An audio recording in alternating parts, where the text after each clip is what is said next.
జీవము గల దేవుని మాటలు మత్తయి సువార్త 21వ అధ్యాయం 23వ వచనం నుంచి 27వ వచనం వరకు.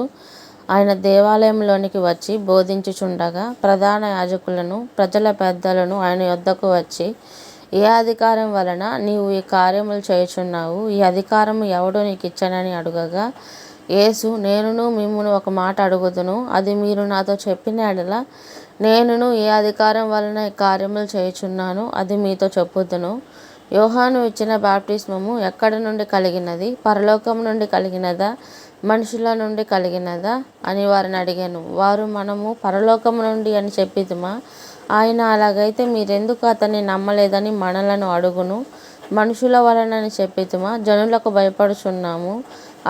అందరూ యోహానును ప్రవక్త అని ఎంచుచున్నారని తమలో తాము ఆలోచించుకొని, మాకు తెలియదని యేసునకు ఉత్తరం ఇచ్చిరి. అందుకు ఆయన, ఏ అధికారం వలన ఈ కార్యములు నేను చేయుచున్నానో అదియు మీతో చెప్పను. యేసయ్య వాక్యాన్ని ఆశీర్వదించునుగాక.